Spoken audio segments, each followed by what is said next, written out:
Welcome everybody to week 2 go-to training. Today we're going to be talking about the brain and play as is shown on the screen. Hope everybody's having a pretty good day today.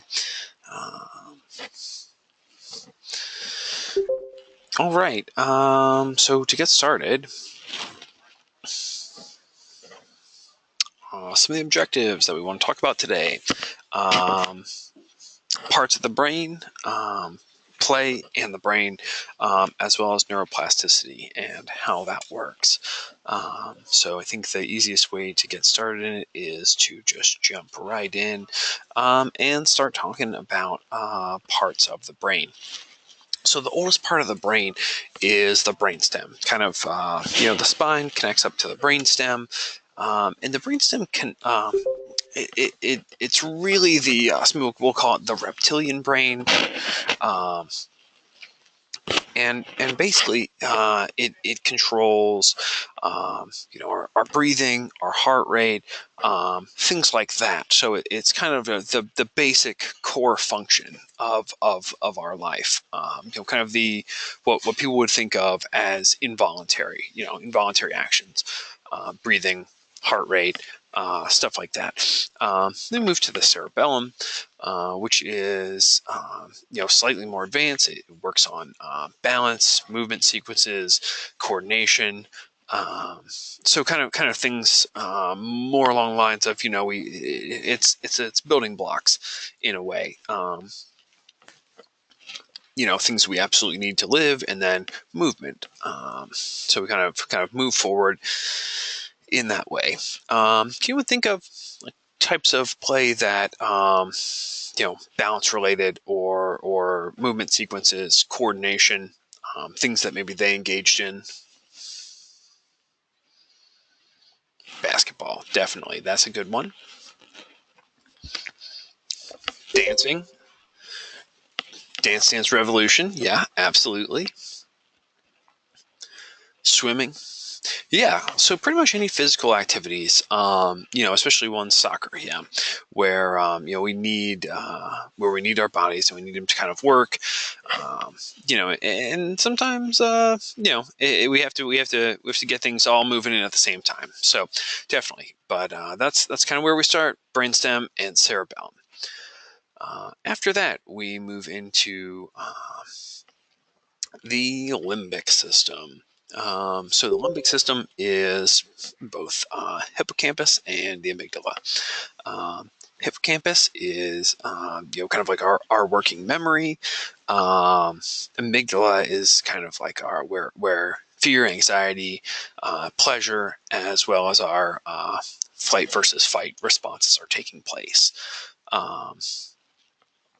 So kind of these are different things. Working memory is really important. When you're thinking about kind of the sequence of a game, how that works, or even projects that we're working on. Working on something and you want to know what's been done, what pieces are in place.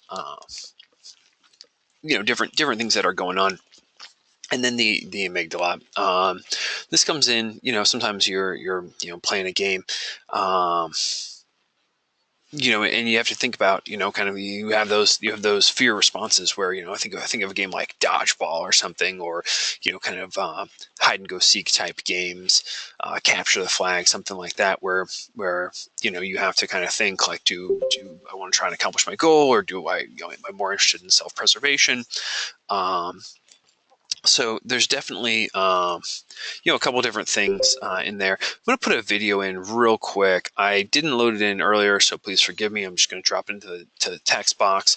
If you all wouldn't mind clicking on it, please don't all jump in and type so that everyone actually gets a chance to click on it. But click on that. I'm going to pause myself for a minute, and we can watch this video together.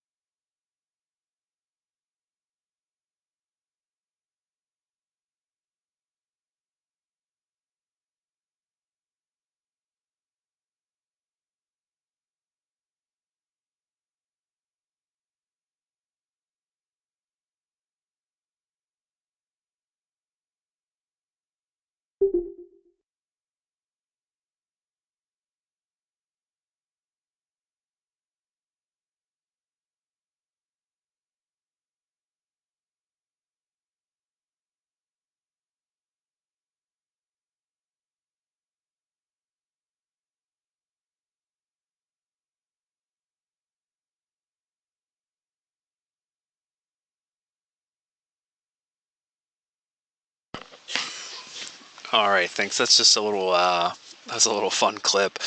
I thought you might enjoy that.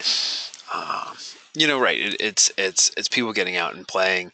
Um, it's nothing too serious. So if you miss it for any reason, don't worry about it. But it's a little bit of fun. People get out, they play. The way we play is different. I feel like our parents have. Or people's parents in general, everyone has like their own idea of, what, how we should be playing or what we should be doing. I know my parents were, kind of get off those video games. And, I'm sure that, with my kids, I'll probably, have something that I'll tell them to do. But yeah, I'm sure a lot of us played outside when we were kids and, kind of different, the world has changed. I remember my parents would send me outside and just like, go ride your bike. And go ride my bike was super fun, and I'd go do that. But the world's a different place. Everyone kind of treats things differently now. So right, moving forward, we have the neocortex,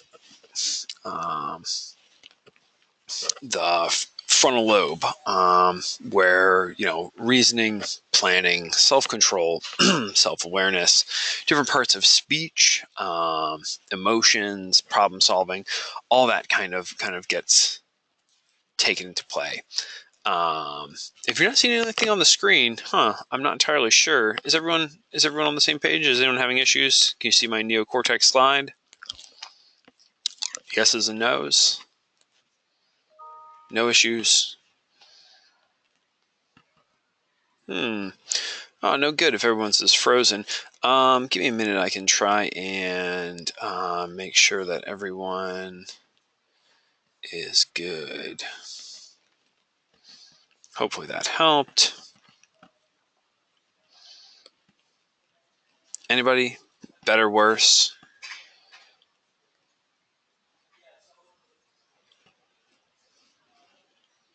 Can everyone see? Or are we all having the same issue? Still the first slide. Okay, that's no good. Let me just see.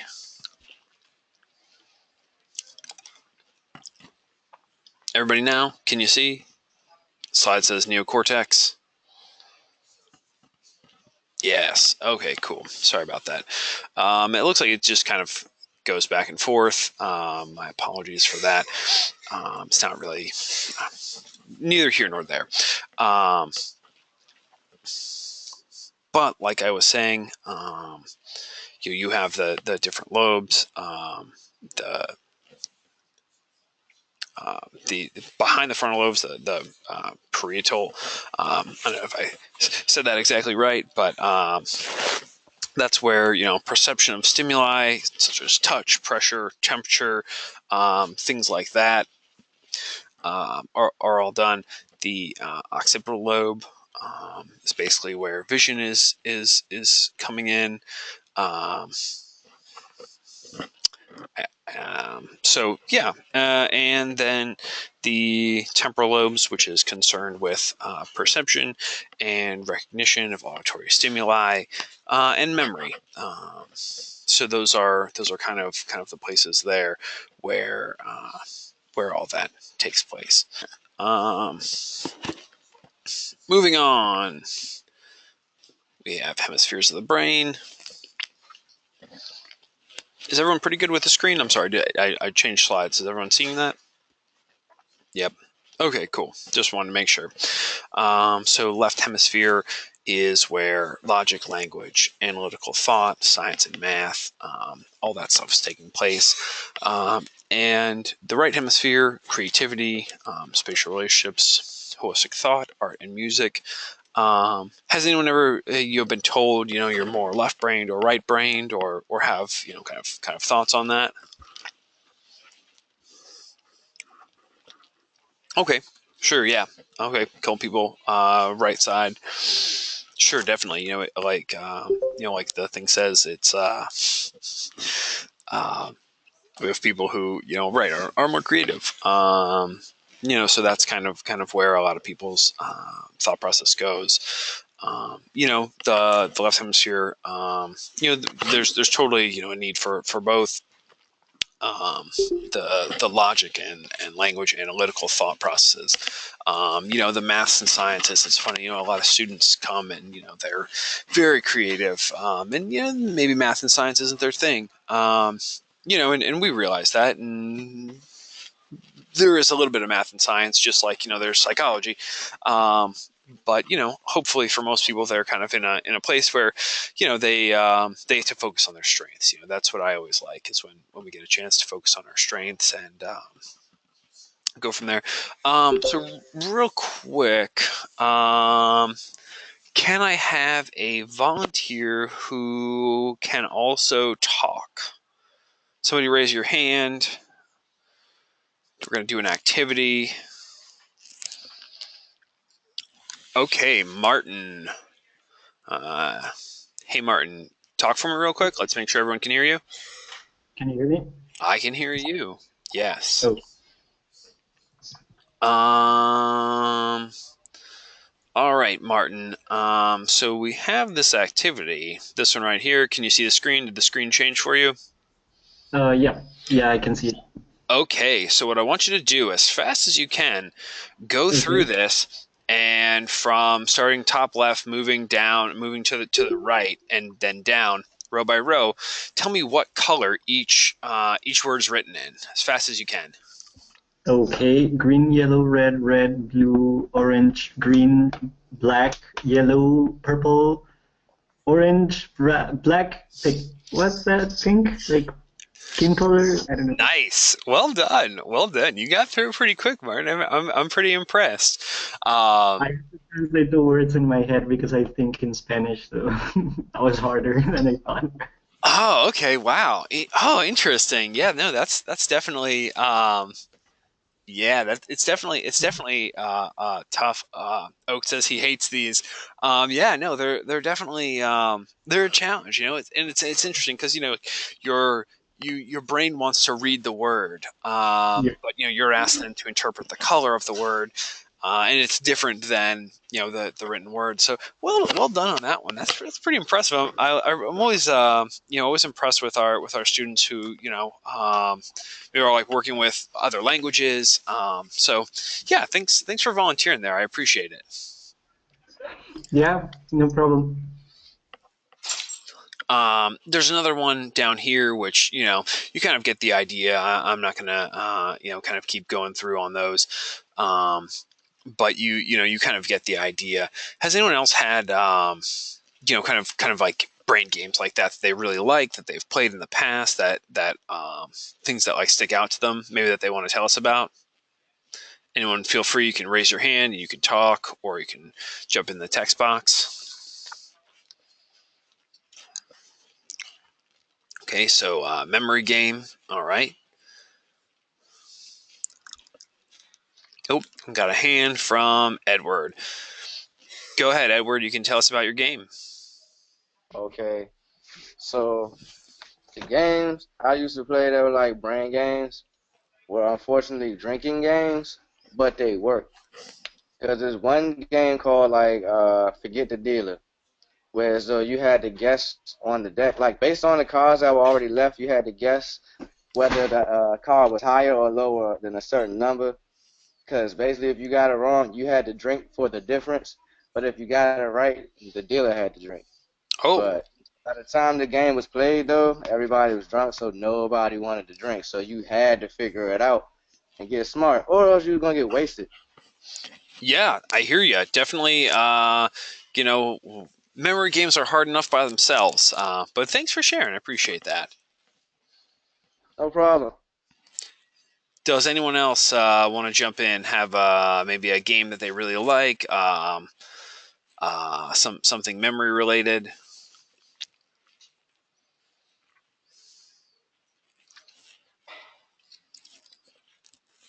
Rubik's cube, Martin says, definitely. Rubik's cube is a fun one. Um, all right, so we have a little video. This one is in the materials section, so if you just click down how the brain works in materials, it'll come up. I'm going to mute myself again.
Okay, I think everybody's coming back from that video. Yeah, it's pretty interesting, you know, kind of just to give you a brief, like, little rundown of you know, how your brain works. There's a video, it's in the materials section. It's in the materials section. We just watched it. Yep, there you go. Martin put it up there for you. Thanks, Martin. So yeah, you know, kind of just like a quick how the brain works. How neuroplasticity works, also pretty interesting. Does everyone more or less kind of have an idea or some level of familiarity with neuroplasticity?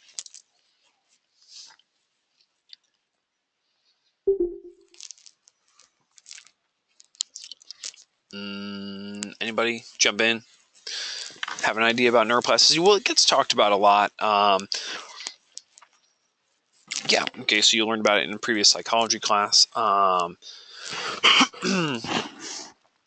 So, you know, you have your brain, and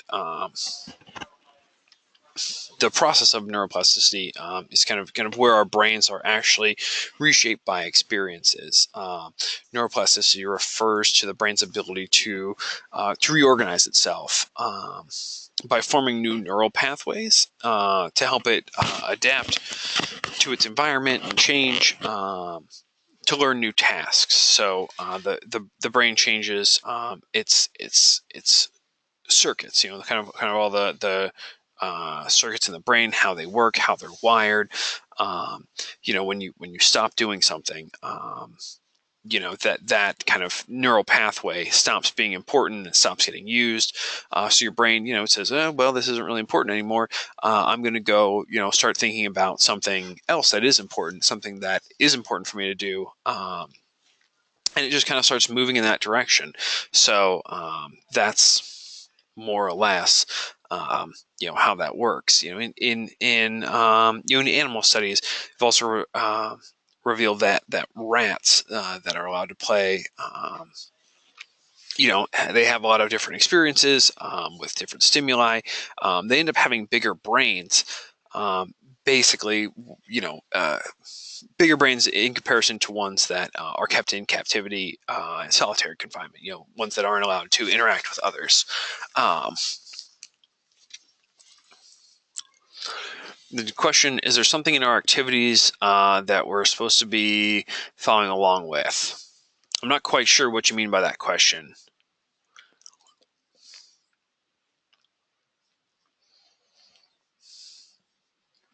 If you want, you can raise your hand. I'm happy to go along, but basically, you know, we're going through this presentation. There's not, you know, the only activity that's associated with the go-to training is the attendance activity for go-to training. Samantha, I'm not sure how neuroplasticity affects attention deficit disorder or attention deficit hyperactivity disorder.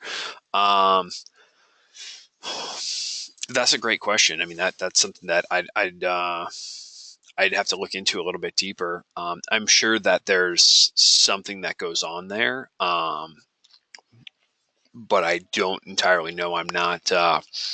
I'm definitely not an expert on on that specifically, so I couldn't say. Oh,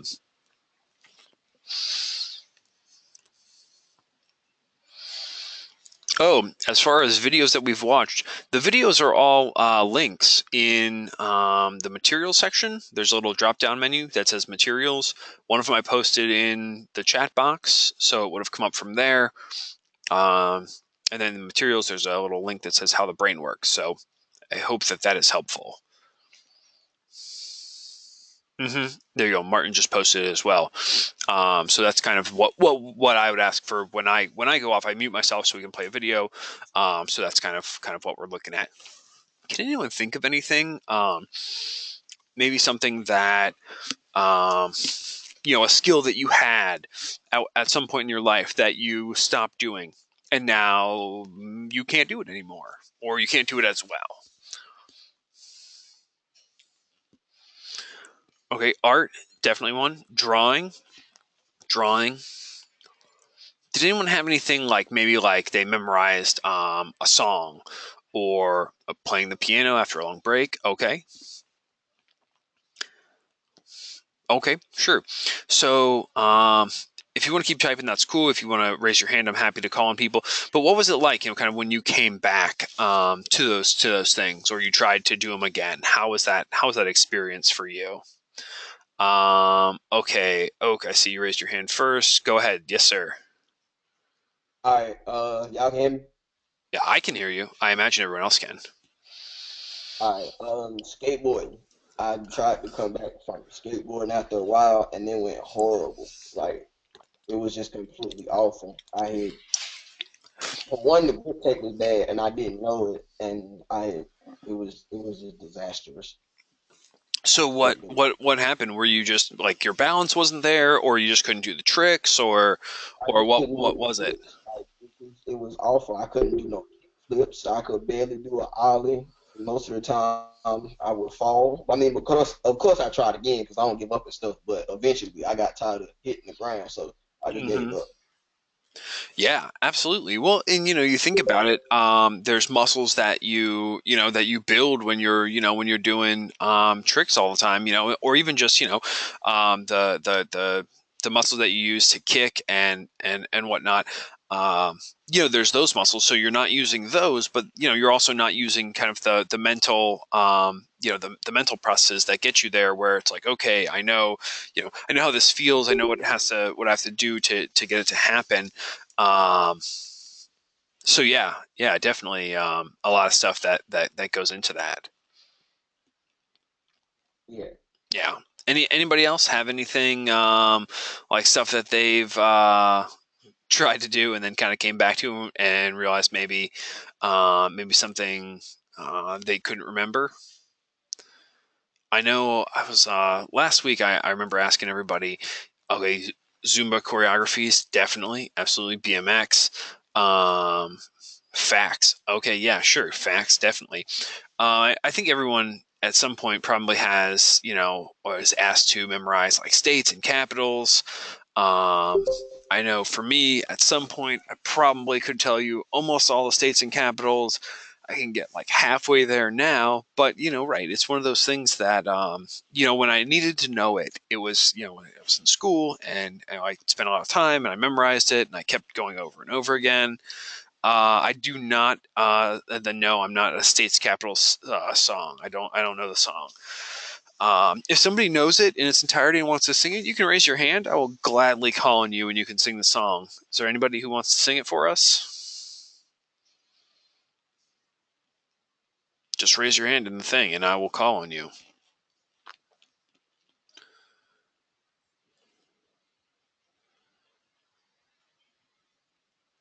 All right. Well, I think everyone kind of gets where I'm going with that.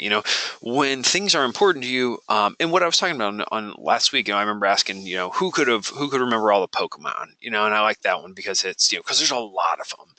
And it's one of those things that really, outside of you love the game and it's a lot of fun, not a lot of people, would just know that. It's not common knowledge. But if it's important to you and you go and you play a lot, it becomes important and you develop those neural pathways. So by constantly, by repeating it, by remembering it, by filing all that information away, you develop the neural pathways. But when you don't use them, your brain says, "Hey, we've got this space, and like it was holding Pokemon knowledge, and now like we're not using that Pokemon knowledge as much. So maybe we should, use this space for something that's more important to us now." And that, kind of for all intents and purposes, is how neuroplasticity works. Your brain says, "Hey, let's use this space for the best purposes that we have." So when you forget something, it's chances are it's because you haven't been using that information. And if you're great at remembering something and you've continued to work on it, then um, could that go for memories as well? I'm not entirely sure about how memory is stored. I know it's a little bit different. but that's a great question. I imagine, I don't want to get super off track with memory. It's kind of a different thing, and I think that like when you remember memories, they kind of can change a little bit. But right, a little bit down a different path that I don't want to take right now. Definitely something we could talk about maybe after class one day. I have 9,000 hours into Dota, but if you take a break for a week or two, you'll be super rusty. Yeah, definitely. That's how it is with a lot of games. I was great. No, I wasn't great. I was decent at I could play Rainbow Six. My friends played and we really liked it. We were doing it all the time, and I could go through and I could hold my own, which was fun for me. I really enjoyed it. But then I stopped playing, stopped spending the time on it, and now I can go and I can try and play, but I'm awful. I can't remember what the buttons do. I end up being a big burden on the team that I play for. So I just don't play at this point. But yeah, so that essentially kind of how neuroplasticity works, where it talks about adaptive versus maladaptive. It's kind of your brain essentially can change. So the adaptive side is more like when we adapt to new situations. So, it has on the slide, it says like, it talks about rats, musicians, and amputees. Amputees is a sad one, but it's a good one. It's a good example of it. People who have had a limb amputated and, want to go, be physically active. And they have to learn to walk all over again. And, it's a lot of work. But people commit themselves, they can do it, and they say, hey, I'm not going to be held back by this, just whatever my circumstances are. And they adapt. You kind of go through the. I'm sorry to kind of blow past these all quickly. I just want to kind of show.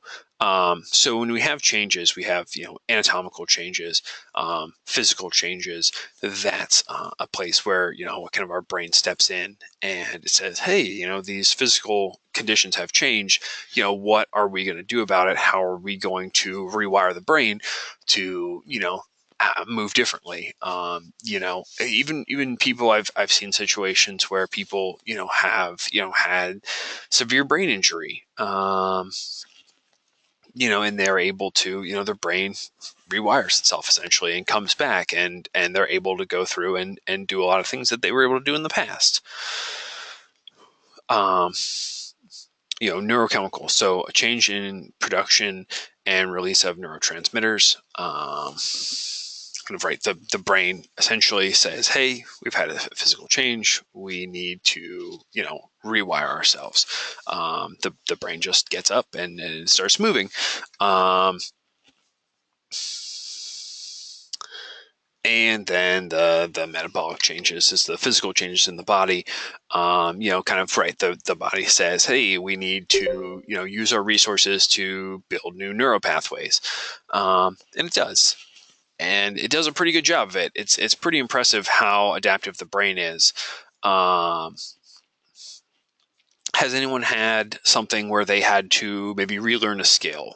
Not necessarily because of like an injury or an accident, but has anyone had that experience before? Oh, Martin. Hey, Martin, are you there? Yep, I'm here. Hey, did you want to say something about relearning a skill? Yeah, well, back when I was in university for music, my piano teacher had a car accident and she couldn't use one of her arms. So she couldn't really play piano. So she got a guy that it was a type of yoga where you used half of your body to do physical movements and the other half you used them like mentally do the movements.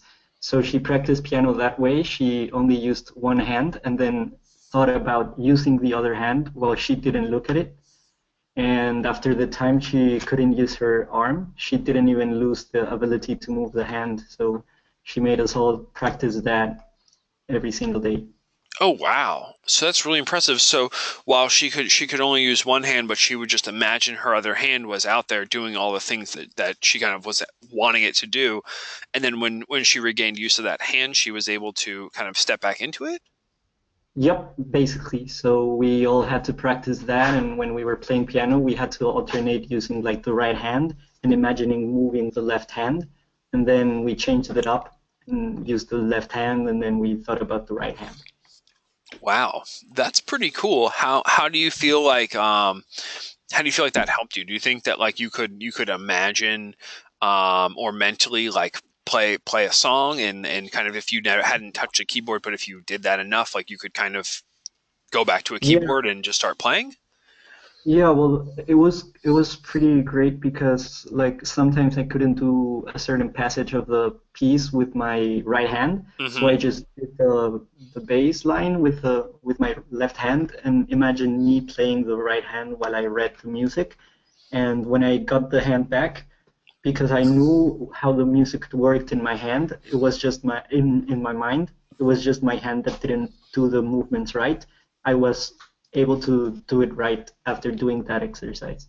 Wow. Or or also like right now I don't have a piano, so I'm constantly like on my desk, maybe in class or something, like moving one of my hands and imagining the piano with my other hand. And then when I go get a piano, I haven't lost all of my work. Awesome. That's really cool. I yeah, I like that a lot. That's really impressive. Yeah, it was pretty cool. At the first, when we first started having that class, we thought it was like sort of a joke and we didn't take it seriously because it was like yoga, literally. We were sitting on mats and doing things like that. But then we started seeing the value of it and it was pretty cool. Yeah, absolutely. Well, thanks for sharing that. I appreciate it. Yeah, no problem. All right. And it looks like Victoria, you also have your hand up. Are you there, Victoria? Oh, Victor. I'm so sorry, Victor. My apologies. Are you there? Hello? Yes, yes. Don't worry. It Yeah. always happens for some reason. Sorry. Yeah. Tell us about your experience. Okay, so when I graduated from school, I Mm-hmm. went to two different universities and Mm-hmm. almost graduated in both of them. So when I came here to Florida, I started in Broward County in some university called Nova Southeastern University, Mm-hmm. and I had to take math. And it had been about 8 years since I took like any course math related. So, I had to relearn everything. And well, yeah, then I came here from that university after taking 3 semesters. But luckily, I'm not gonna have to take math here anymore. So. Oh, okay. Well, very nice. How was it though, having to go back and kind of relearn math? Did you was it do you think it took as long as it took you the first time to learn it, or was it like a little bit faster the second time around? Well, yeah, I think it was faster, but not necessarily because it was not necessarily because it was easier.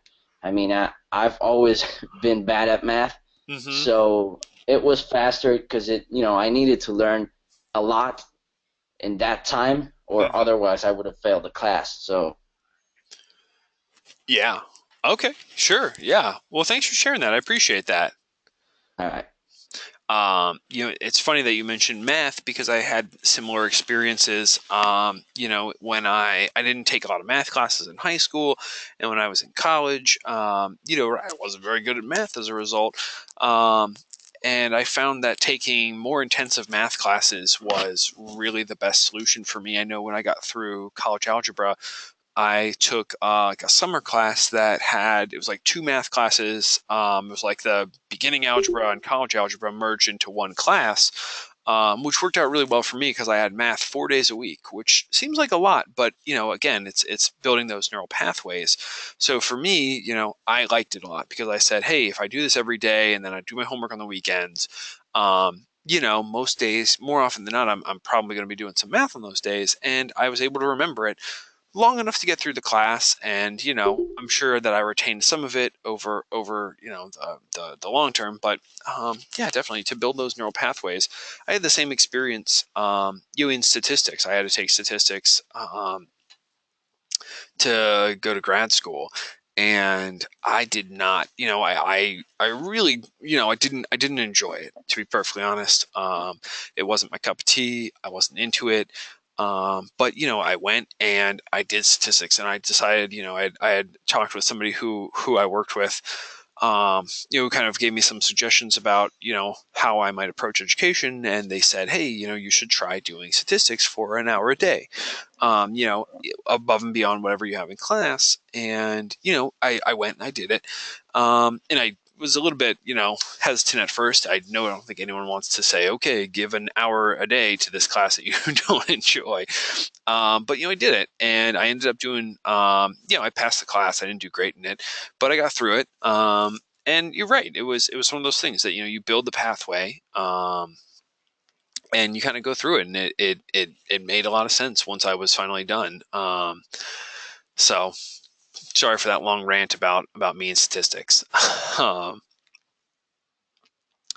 So, kind of just to summarize what we were talking about, we have the brain parts and the functions, playing the brain, how that works, and neuroplasticity. I think that if there's really anything to take away, and this is what I would say to all of you, moving into, your art form and your craft is, practice your craft daily.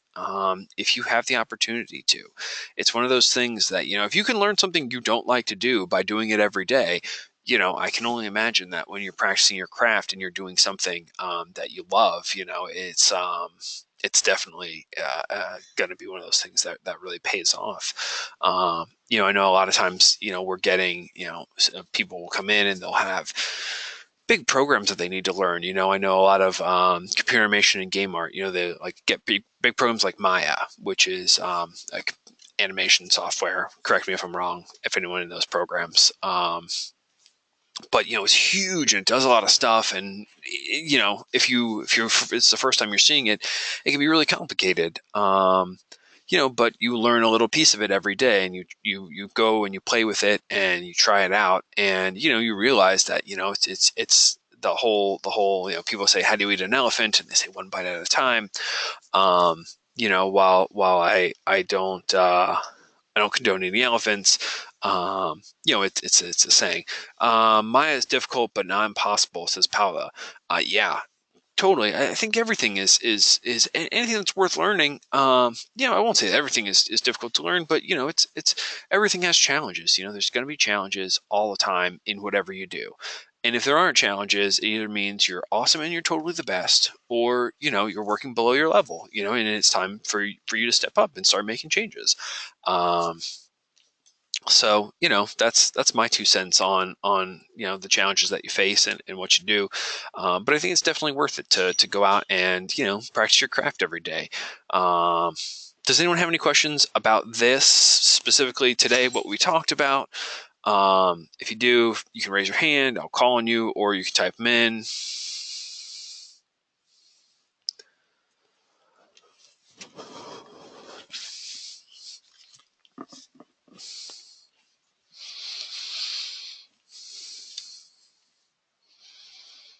Anyone with questions? Any questions at all?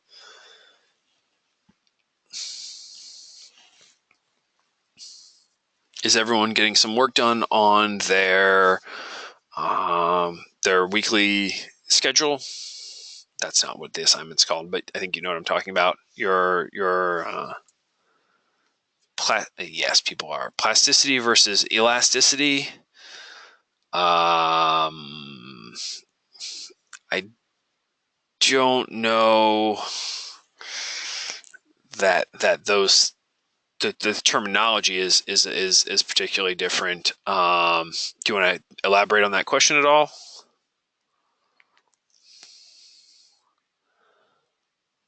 I'm sorry. So everyone all typed in at once. If you have a question that I didn't answer, you raise your hand. The weekly plan. The weekly plan is due tomorrow. What's today? Today is Tuesday. Yeah, it's due Wednesday. Can I explain about the readings? The readings are there. They're there for you to read. I think that the readings are pretty crucial to being able to pass the check-in quizzes. If you have something specific about a reading that you want me to elaborate on, I can try.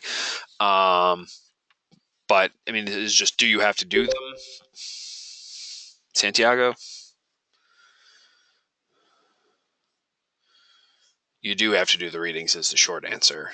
They will help you a lot. As far as discussion boards, the quizzes that we have, kind of the conversation in class.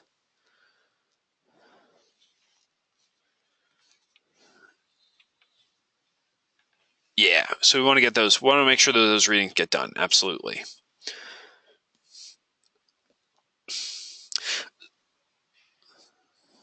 Yep, sure thing. Sure thing. Does anyone else have any questions? Any questions at all?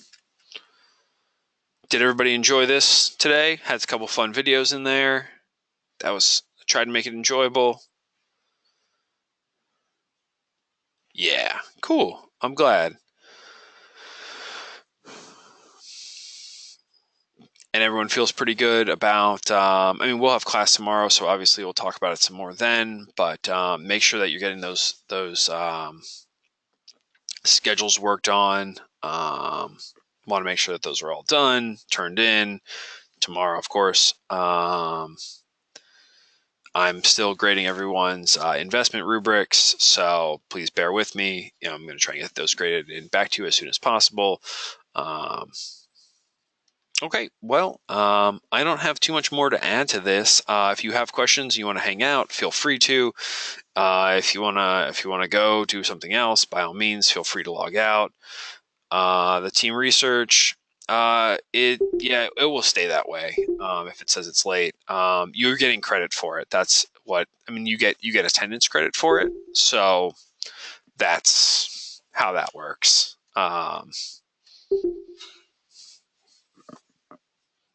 But I again, everything is timestamped when you turn it in, Christopher. So I can tell when you did everything. So I know it's maybe a little bit annoying to see it there. My apologies for that part of it.